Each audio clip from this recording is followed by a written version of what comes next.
Hey, little Mai. We're both people in this line of work. Who knows if we'll ever get a chance to like this again? Once in a lifetime, is it? There may never be another chance for us to meet under such peaceful conditions. Knowing that, will you still refuse my offer? Wang had been the very first to recognize Li's talent. Because of Wang's recommendation to Sun Zilong, the father, Li's path to advancement had been opened. That was why he really wanted Li close. However, Li didn't feel attached to him anymore. With a little laugh and a sigh, Wang spoke in Japanese. Nearly everyone here spoke only Chinese, so the words said in this moment passed only between Wang and Li. Little Mai, I'll use this soy sauce war to completely take over City 23. Soy sauce war? How grandiose. All Wang had done to Primavera was to stick some businessmen and divert some soy sauce. Surely the term war was far too extreme. However, Li understood. He knew that this was just a preliminary test. Wang had already secretly begun a massive plan, which started with bargaining for soy sauce. His abacus was already predicting an ending where Primavera would be cornered and forced to surrender. Madame Rose is wise. Certainly she won't make the wrong decision. Ever since the fight with the Caleb family, no matter how thorny a path she's had to walk, she's always prioritized the profit of her countrymen. After all, she is a perilously pure human being. And at the same time, she's rather shrewd. Once she's reached a decision, there's a danger of her doing something so outrageous that I couldn't even imagine. After all, though she did have our support, she's just the woman who decided to raid the Kale family with just 7 people. Such a shame that such daring would be wasted on a woman. Hell yeah, high five, bro. Stupid women. She isn't short-tempered, but she's considerably dangerous. So you plan to erase her? Hoto Ruby has already taken action. She'll probably be on her deathbed within 10 days. You thought. After that, the new leader will be Richard, who may have the same countryman-first attitude, but has none of Rose's charisma. If we want to make him and Primavera accept our peace, how do you think we should go about it? Well, now I'm afraid I'm too immature to know. You need a carrot. Richard is wise. He'll soon realize that. Logically, the best strategy is to protect the lifestyle of his Japanese countrymen is to join forces with the GDS. But he's short-tempered. And on top of that, he doesn't have the necessary charisma to hold all of Primavera together. In the underworld, charisma comes from the tales of valor. Madame Rose gained that by defeating Father Caleb. Richard would gain that by killing you. If we gave Richard something similar, he'll gain charisma, control Primavera, and convince Primavera. I think it's better if the war ends with both sides claiming they've won. People think that wars can only end with a resolution, or else as a draw, but there are rare cases where both sides come out as victors. This goes into the future, but in 1979, after the Sino-Vietnamese War, both sides declared that they were the victors. When Vietnam invaded Cambodia, which China was supporting, China invaded with 100,000 troops on February 17, 1979. On the other side, Vietnam resisted with a mere 30,000 troops, but with the elites who had survived the Vietnam War. Yeah, can we not talk about the Vietnam War things? After a few weeks of fierce fighting, the Chinese military ordered to retreat on March 6, and the war ended. Look, okay, fuck Vietnam. They should be easier to conquer. Vietnam declared victory because it had repelled the enemy. On the other side, China treated the invasion as a war of punishment against Vietnam for attacking their ally, Cambodia. So having given Vietnam a suitable punishment, over a few weeks, they withdrew and declared victory. Well, it depends how many troops were lost on either side. I want the curtain to close on this war of mine with both the GDS and Primavera as winners. First, we will force Primavera to thank us as our subjects and give practical profit, making a victory for us. Gain practical profit. Oh, and Primavera. As a result of their conflict with the GDS, they fought a good fight and forced to reconcile from the GDS. Reconciliation. Achieving victory in a practical sense. That's how we'll leave it. They managed to force a peace from one of the 5 largest groups in Tokyo Underworld. It would be a more than sufficient war gain for Primavera. Of course, it would also be a big war gain for Richard. It would give him prestige and charisma. And most importantly, it would give him a valid reason for coming to the negotiation table with the GDS. Let's see, so instead of a special offers window stolen from him after a defeat, it will be a special offers window transferred as a result of the peace they've won. But brother, if we give him a carrot in such a manner, won't someone on the GDS's side need to be sacrificed? You think so? Well, we'll figure that out when we get there. If we're looking for a sacrificial leader who can win over Primavera, the group which still represents City 23, then who might be appropriate, I wonder? True, let me know if you think of anyone, okay? Wang has to die. Lead completely figured it out. Like, if you kill Rose, they are going to kill Wang. 100%. In exchange for making Primavera accept an unreasonable demand, the Council of Elders was planning to give them the honor of victory in the conflict. And as a sacrifice, they plan to offer the figurehead of the former leader faction, the Young Lord. Well, they want to do that, but Primavera doesn't gain anything from doing that. They're going to kill Wayne, the person who killed Rose. That will be the war banner they fly. He was an eyesore to the council, and he was the person who had been promised the position of next head, at least ceremonially. If Primavera took him down and put an end to their conflict with the GDS, it would make for a great story to their credit as a parting gift. It would earn Primavera the respect of the surrounding cities, and the GDS would have proved that Richard Mayugi was a small-scale general, but not one to be underestimated. Historically speaking, it isn't rare for the victors to praise the defeated.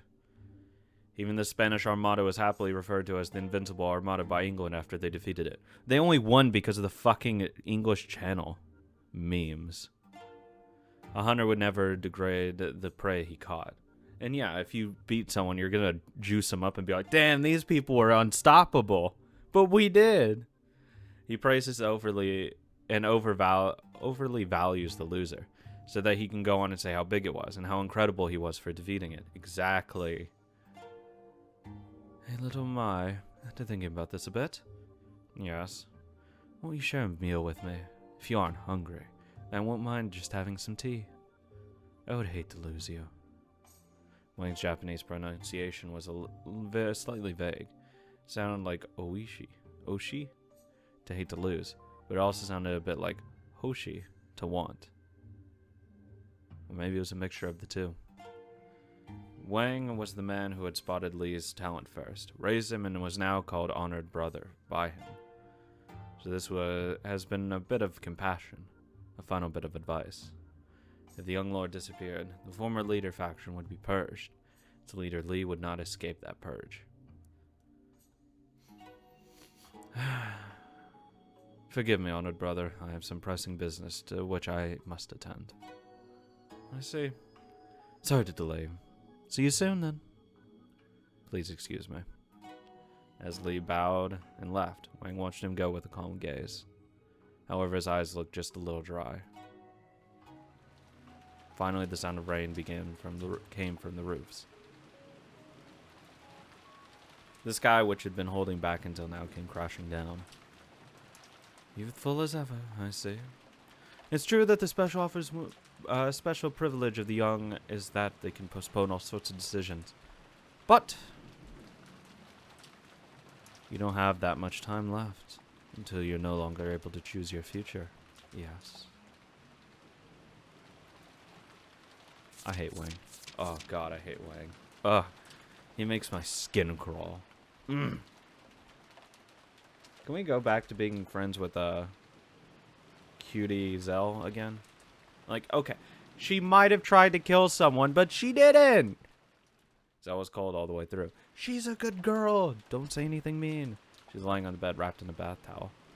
She wasn't sleeping, however. She just stared up at the ceiling wordlessly, like a doll. I want to take care of her. I can't believe it. I want to take care of her. To think that Zell was an assassin after Madame Rose's life.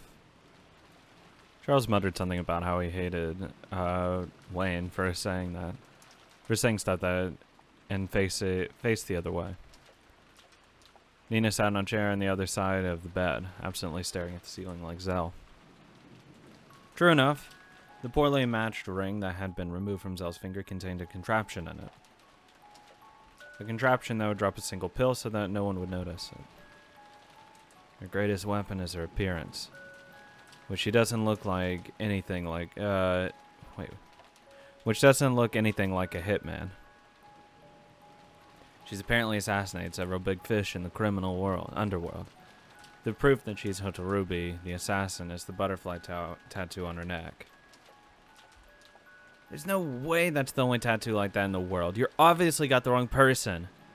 Shut up, Charles. No one's asking for your opinion. Apparently it was all planned from the beginning. Everyone knows that Madame Rose feels compassion for ladies of the evening. Making use of that, she dressed up as a recently escaped lady of the evening and jumped in front of Madame Rose's car that night. You're lying! There's no way she could have conveniently jumped in front of the right car on purpose. Shut up, Charles! It was known that Madame Rose would go to the GHQ on that day. They're lying in wait along the road returning to City 23 the whole time. I just can't believe that.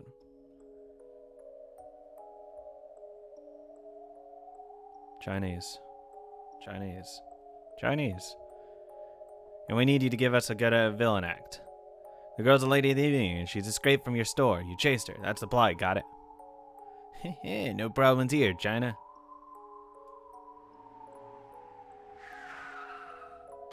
He really did the fucking... You can't trust the people. Can't trust the narrator. Fuck my ass.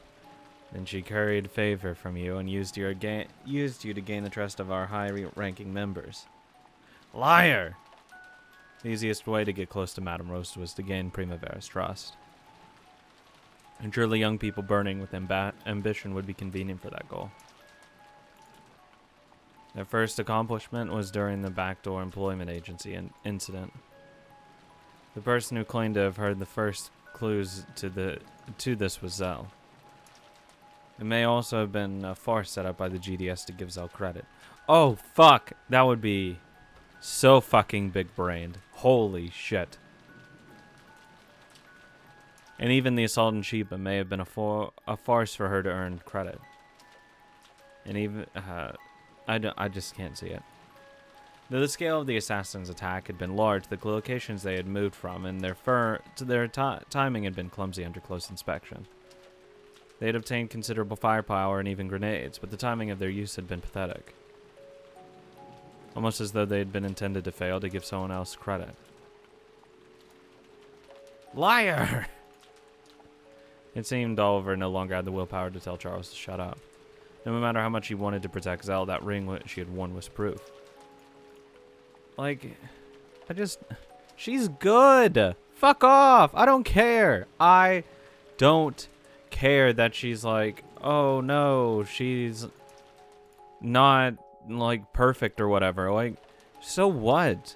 She clearly had a change of heart and didn't do anything bad.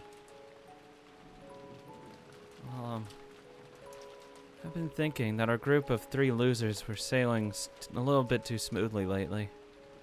Even though our luck had run out long ago, we just kept getting lucky over and over. I've been thinking about that. Don't say that! Wayne's just jealous of Zell's accomplishments, so he's talking nonsense. Like, I really don't think the backdoor employment agency thing was a setup. Why would they even begin to fire towards them? What if they accidentally hit someone? Even if you know for a fact you're not going to hit someone, quote unquote, you never shoot at someone that you're not willing to kill. I don't want to think that. Please, Zell.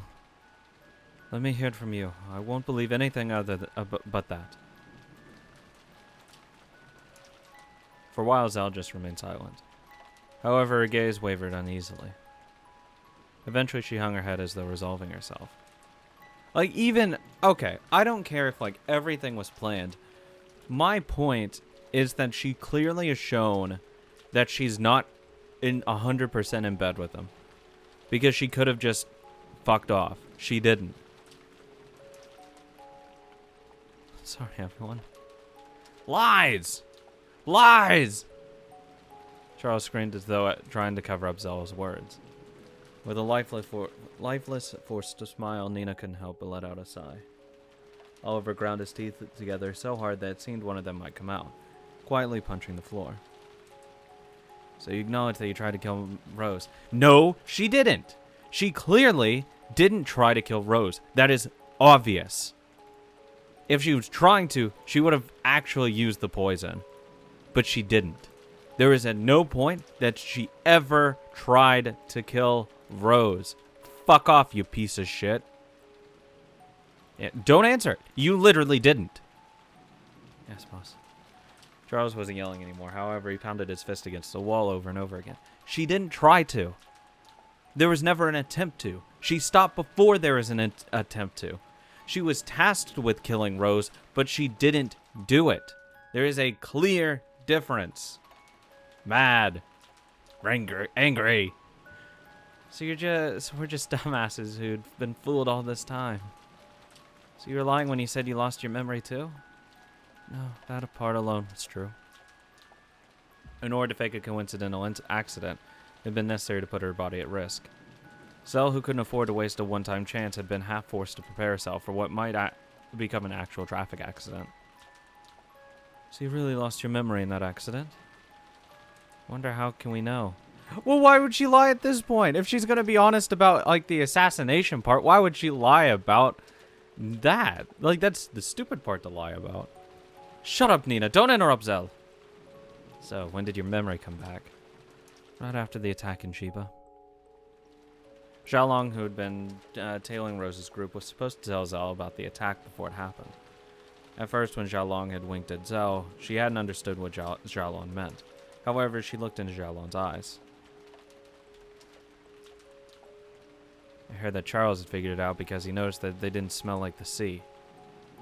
Zell told me. Wholesome. By the time that there had been a peaceful mood in the restaurant. Also, Charles and the others had been starting to lose the feeling of tension they had felt up until then. At the time, Zell had tapped his shoulder. She said we shouldn't let our guards down, and she asked if people who just came in didn't look a little suspicious. I mean, that's not like saying too much. It's just, you know, making him pay more attention. I mean, like, I see, so it was an arranged accomplishment. I thought it was strange. What? What was strange? That dropouts like us were making such a difference like that. Normally it'd be impossible. It'd be impossible for us to do something that important. Don't laugh, I believe Zell. I'll never believe that Zell was an assassin. Sorry, everyone. She didn't do anything. It's fine. I'm sorry. I think it's fine. Sorry. Zell bowed her head and sobbed. Oliver and the others do nothing but stare, with shameful expressions in their faces. Like, I feel like it could have been worse. However, you stopped putting the poison into Rose's glass a moment before doing it. Why? Because she's a good person and didn't want to do that. I thought that this was a person who must not die. Wayne said nothing, just closed his eyes and let out a long sigh. That's all that matters. Like, she didn't kill her. Like, that's pretty big. To him, anyone who tried to assassinate Madame Rose, whom he revered, was someone so despicable that he could never kill them enough. It was as though he was quietly letting out all those feelings with that long sigh. She didn't try to. She just didn't try to. That's how I justify it. I've been ordered by Richard to kill you. Wayne. Oliver hurriedly rose to his feet, looking towards the others for support. However, Nina was just looking at the ceiling with a forced smile. Charles was slumped over and wouldn't meet either of their eyes. Calm down, Oliver. Madame Rose ordered me not to kill her. Hey, whose orders are more absolute? Rose's. To me, Rose's orders are the most important in the world. I follow Rose's orders and intentions first. Hell yeah, brother. Wayne. Thank you. So I'll leave this city and never show your face here again. Next time I see you, I'll shoot without mercy. Fuck off, dude. Get over yourself. Yes, boss. Wayne pulled several bills from a wallet of his shirt and threw them. Thanks. Cocksucker. Farewell gift. With your looks, you should be able to get by wherever you go. Thanks. I sure do love being on the run. What a shame. Fuck off. After just saying that, Wayne put on his jacket. Fuck Wayne, dude. Fuck him. He left the music store without another word. It had been a shock for Wayne as well. Fuck him. Fuck Wayne. When Zell heard the sound of the engine in Wayne's car, she stumbled to her feet. Zell. Well, everyone thinks for everything. I'm sorry for deceiving you. It is not your fault. Charles, still hanging his head, didn't answer. She did nothing wrong. Nina gave a faint, forced smile, but her gaze never left the ceiling. There was some reason, right? Some reason you couldn't disobey them. There is no excuse for all I did. Yeah, there is. After all, it's true I deceived all of you. There's nothing a liar like me could say after all that. Zell put on her still wet clothes and went down the stairs without ever touching the farewell gift Wayne had left. She'd probably leave this place, no, this city. Oliver wanted the other two to try and stop Zell too, but they didn't move. Over and over again, he looked down between them and Zell as she disappeared into the hallway and yelled, "Are you two okay with this? Charles! Nina!" Sorry, Oliver. What do you mean, sorry? Don't apologize to me. Also, I'm not sure what's going on. I like Zoe. I still like her. In that case... And that's why I don't know. I'm dumb after all. The empty head of mine doesn't have a clue what's going on. Charles violently scratched his head, moaning as though suffering from emotions he couldn't express. Watching this, Nina smiled with cloudy eyes and sighed. Nina, please. It's not like I'll start hating Zell. She is an angel. Stop. I know we really be better. We better be grateful. Fuck.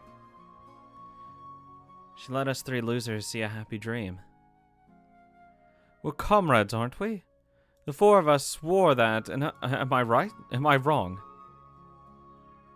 And that was the dream. It may have been a good dream, but it was all a dream. I don't care. We've been a bunch of dropouts from the start, both now and in the past. So? And it's just the same as it's always been. Nothing more to do. Nothing more to it. I didn't think you were so cold-hearted. You've disappointed me. Oliver dashed down the stairs calling Zell's name. After that, only the stunned pair remained. Zell! The rain had grown stronger. Zell was nowhere to be seen. Oliver yelled as loud as he could, but it was swallowed up by the wind and rain and vanished. Zell deserves better. Fuck Wayne. Look, I see the act of contrition, of not doing something bad. Like, I have to morally forgive her for going out of her way not doing something bad. And don't give me fucking happy music after that. Sorry to keep you waiting. The embargo on Totomi soy sauce is now being lifted. A crowd of people filling the shopping district let out a cheer. They've been waiting for this day. We've been waiting for this. Please sell it quickly. A whole bunch of it came in this time, right? You realize how long I've been in line? Start selling it already. Disgusting. Hell you think you're doing, bastard? Don't you cut the line. Angry yells seemed to be drowning out voices of anticipation. People were in a frenzy, determined to finally get their hands on some soy sauce. 1 bottle per person. Thank you for your cooperation. Whoa! Alright, I've been waiting for so long for this soy sauce. Thank you, Soy Sauce Nation. Here it is. Just what I wanted. Hey, get a move on. The line's hardly moving at all. Please don't push. You have a lot of soy sauce, quite a lot. Please remain calm. President, look at this line. If we raised the price a bit, we could have made a bundle. We'll just shut up and sell the price Primavera told us to. Not getting a second chance. If something happens again, Cyrus will tear me apart to pieces this time. Even the evil president who had been trying to sell soy sauce on the black market was apparently trying to make an honest sale this time. Whatever works. It seemed he'd had a change of heart for the time being. after being thoroughly threatened by Cyrus and the others. Furthermore, the incident had ended up being leaked to other businessmen. This time, it seemed all the businessmen would obey Primavera's orders. Hey there, President. How's it selling? If it isn't, Cyrus, you can see business is booming. We're doing good. Honest business. Nothing suspicious going on here. I know. I can attest to the fact that you're doing clean business this time. Hey, President, don't go thinking you can fool Richard again, got it? When Richard gets serious, he'll start calculating everything, including how much toilet paper you use. Actually, some people are starting to take that story seriously. I'd appreciate it if you refrain from spreading it. Oh, is it really so bad? I don't understand how we can just go from, like, fucked to just chill, okay? This is too much.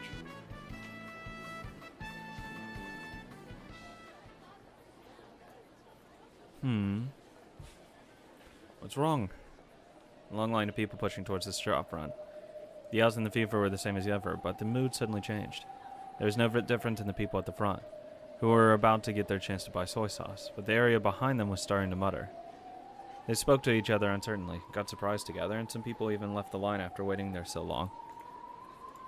Fucking Chinese people selling behind our back again. What's going on? Is that a bit strange? Pardon me, I have an urgent matter to bring to your attention. At times like this, it could hardly be anything good. President, we're in trouble. Those Chinese guys are selling soy sauce at less than half our price. Ah, fucking piece of shit. Less than half? Hey, did you hear that? Sounds like Chinatown just bought a whole bunch of soy sauce too. What a fucking surprise. I fucking hate Wayne. At least, like, undercutting is still... I don't know if it's better than just bad shit, but it's just scum. It's scumfucky. Oh, really? It costs less than half as much here? I knew 33 per bottle was a ripoff even after the war. Even the Chinese merchants are selling it cheaper. Yeah, soy sauce always used to be about that price, right? I thought there was no helping it being expensive because of the war, but... Damn it, Primavera, you were ripping us after all. Fuck off. This is why we never do something for our fucking Japanese people, okay? Fuck them.